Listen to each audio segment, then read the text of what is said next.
Shalom, all praise to Yahweh Bashim Shah, double honor to the apostles of GMS, and shalom to the brothers that's pushing the truth and true with sincerity.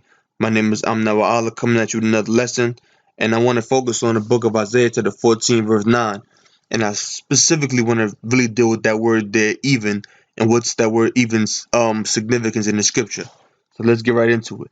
Isaiah chapter 14, verse 9.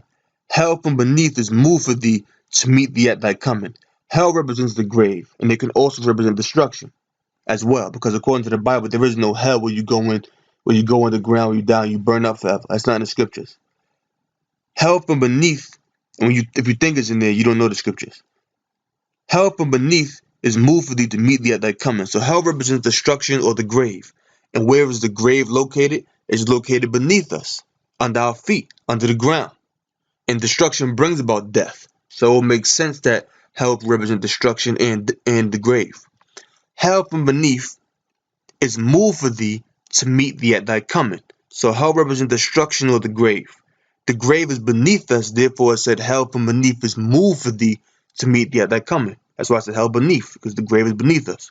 It's moved for thee to meet thee at thy coming. So the hell had not yet come. The grave had not yet come. The destruction had not yet come. It's moved for thee. Who's the thee talking about? The thee is talking about Esau. Esau, the so-called white man, the father of the nation of Edom, which according to the Bible, Esau, Edom, is the so-called white race, so-called white people.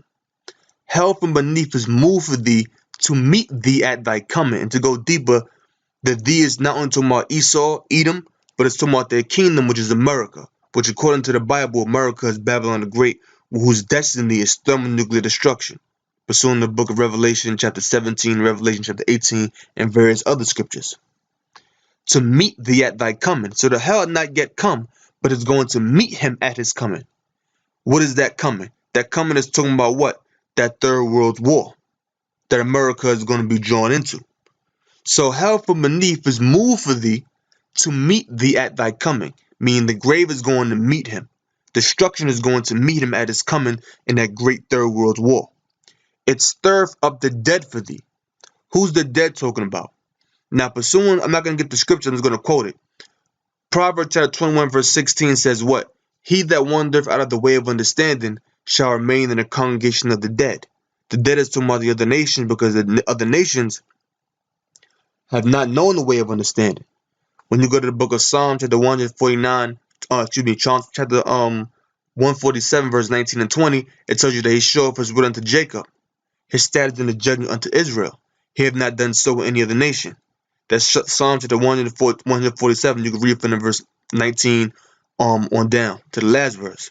So the statutes and the judgments, meaning what? The commandments, the laws, the scriptures, the statutes, the prophecies was given unto Israel.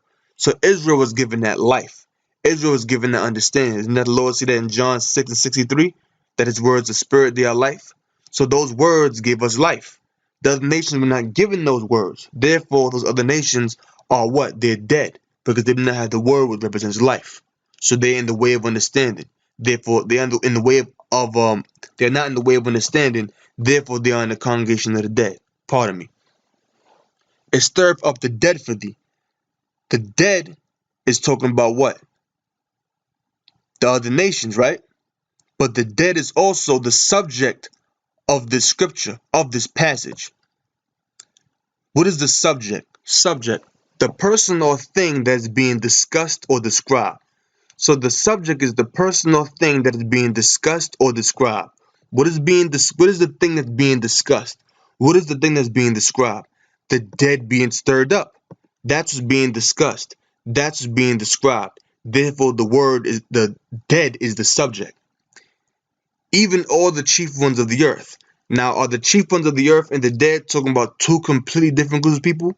No, it's not. The chief ones of the earth and the dead are talking about the same thing. How do we know that? Let's deal with that word even, which is the focal point of this show. Even. Even is the predicate. What is a predicate? The part, this is Oxford Dictionaries, right? The last webpage was Merriam-Webster for the definition of subject. Predicate. The part of a sentence or clause containing a verb and stating something about the subject. So the predicate states something about the subject. The subject is the dead because the dead is the person or thing being discussed or described. The dead is the thing that's being discussed. The dead is the thing that's being described. It's describing the dead being stirred up. Even is the predicate, which contains a verb and states something about the subject. It's stating something about the subject. What is the predicate, which is even stating about the subject? It's stating about the subject, which is the dead, that the dead is all the chief ones of the earth. I'm going to say it again. The dead is the subject. The subject is the thing being discussed or described. This verse is describing and discussing the dead being stirred up. Even, which is the predicate, is what states something about the subject. What even is stating about the subject, which is the dead, is that the dead is all the chief ones of the earth. So the chief ones of the earth and the dead are one and the same. They're synonymous with one another. So I'm reading from the top again. Hell from beneath is moved for thee to meet thee at thy coming. It stirreth up the dead for thee, even all the chief ones of the earth. It had raised up from their thrones all the kings of the nations. See, all the kings of the nations are the chief ones of the earth. That's going to be raised up from their thrones, just as the dead is going to be stirred up. The dead is stirred up. The kings of the nations are raised up, the chief ones of the earth. So the chief ones of the earth are the dead, and it also represents the kings of the nations. It's talking about the other nations as I just explained. Hopefully you brothers understood that. And to give you brothers a further example of the word even and its significance as being a predicate in a verse is a scripture that we bring out all the time. Psalm chapter 148 verse 14. He also exalted the horn of his people, the praise of all his saints, even of the children of Israel, a people near unto him, praise ye the Lord. So it says, he also exalted the horn of his people. So who is the subject here? His people. The praise of all his saints. His saints. That is what? That is the subject. The saints, his people. Even as the predicate which states something about the subject. So if the subject is his people or his saints, even is stating something about that subject, which is what? That the saints are of the children of Israel. A people near unto him, praise ye the Lord. You see that?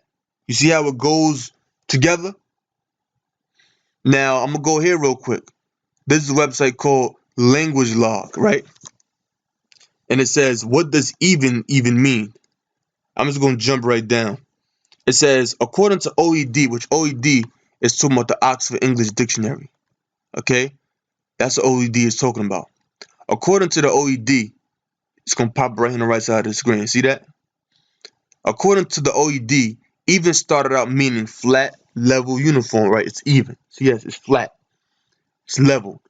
Passed through related notions like equal, coincident, balanced, exact, and eventually came to be used in weakened senses as an intensive or emphatic particle. Let's see if I get this word intensive up here. Intensive, concentrated on a single area or subject or into a very short time, very thorough or rigorous. So intensive means like very thorough. It weakens senses as an intensive or as a very thorough or emphatic particle. What is a particle? This thing pop up real quick. Grammar.about.com. A particle is a word that has not changed its form through inflection and does not easily fit into the established system of parts of speech. So it doesn't easily fit into the established system of parts of speech. It would seem to many people that the word even doesn't even fit in that phrase. And as a matter of fact, if you even go to the scripture even adds emphasis on the word even due to the fact that the word even is in italics. And if you look at that word inflection, bear me one moment. See what that word here means. In grammar, inflection or inflection is the modification of a word to express different grammatical categories such as tense, case, voice, aspect, person, number, gender, and mood. The inflection of verbs is also called conjugation, and one can refer to the inflection of nouns, adjective, pronouns, and declension. So a particle is a word that has not changed its form through inflection, okay? Which inflection is a modification of the word and does not easily fit into the established system of parts of speech. Now, basically, to wrap this up, right? So it doesn't change its form through inflection, through tense, through case, through voice, through aspect, person. It doesn't change its It does not change through inflection. Now, to get deeper into that, let's go back here to the word predicate once more. Okay, back on OxfordDictionaries.com, and if you jump down to etymology, it says origin, late Middle English as a noun, from Latin predicatum, something declared, neuter of predicatus, declared, proclaimed, past participle of the verb, past participle of the verb predicare, from pray beforehand and decare make known. So predicate also means, in its literal sense, etymology, which means studying the truth of the word, it means to make known beforehand or to proclaim beforehand, because the verse already made known and proclaimed beforehand what the chief ones of the earth was when it mentioned beforehand or proclaimed beforehand that it was talking about the dead.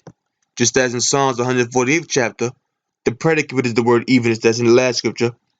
All right, it proclaimed beforehand, or it made known beforehand, that the children of Israel was the praise of all his saints. It already made known beforehand that the praise of all his saints were the children of Israel. It made it known beforehand that they were both talking about the same thing. It already made it known beforehand. That's why predicate means to make known beforehand or declare beforehand. It's declaring beforehand that the saints is talking about the children of Israel. You know? So with that, I hope you brothers learned something. And I'm gonna say shalom.